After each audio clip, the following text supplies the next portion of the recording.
I'm making a tape for anybody who is cyber stalking me because I don't have any friends who actually watch my videos or public scrutiny of the type I have long sought, who would preserve and disseminate my carefully acquired information.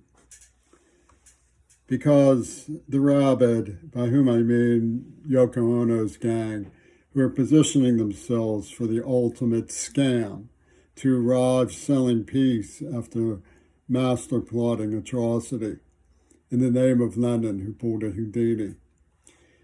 Know that I told a authoritarian penis at the federal building that I would leave my street manners behind and enter the no politics zone they called congressional offices on Monday. I see no point.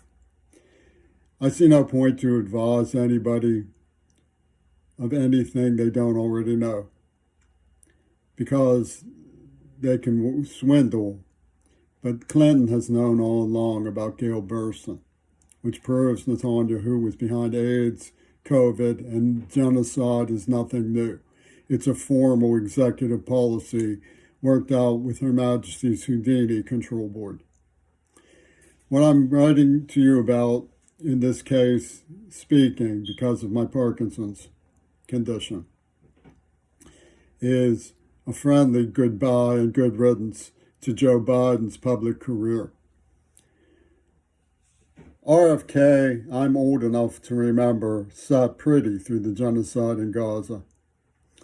Well, here's where we stand then. No confidence in the U.S. government. Who's going to fill in the vacuum? Maybe the immigrant hordes pouring over the southern border in search of a place to plant roots in the name of democracy that they all crave. I caution them they are unlikely to find it here, but I wish them well in their effort to rescue us by democracy. Joe Biden is going to begin prompting media to say, well, ho, ho, ho, there have been these kinds of dissentings before. Remember when that retard Bush invented weapons of mass destruction from the line in the sand of Leslie's virginity, which he mongered in phantasms proved rape with Robert Fripp's hallucination machine? Remember that?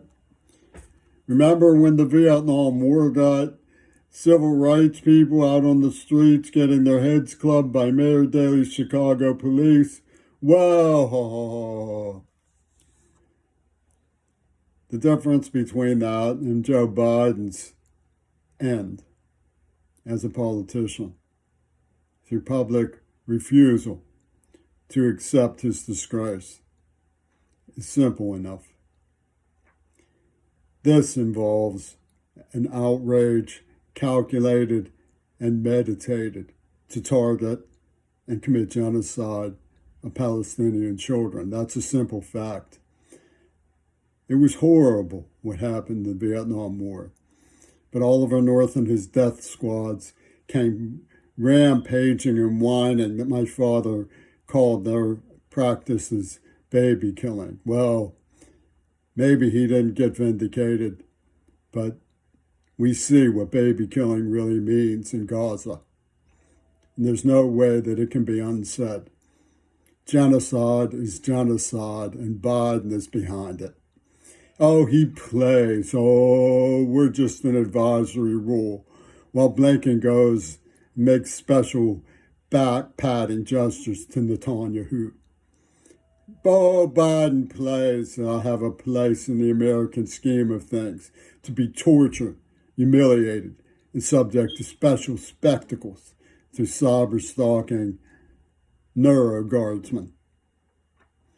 We're dealing with the criminally insane. We see it not only in the car bombing of Mackenzie Shirella. What do I mean by that? Wattmaker's neuroplasm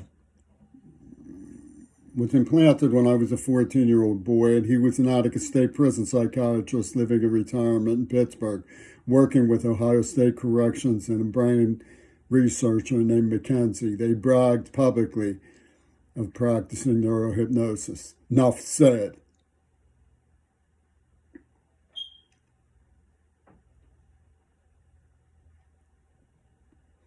What we are dealing with is the criminally insane.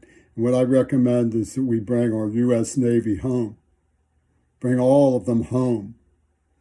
And halt all resources intended to reach Israel for their monstrosity. We will freeze Israel's assets and throw out their ambassadors in the name of my Jewish brother to protect his soul. Joe Biden is in the grips of neurohypnosis.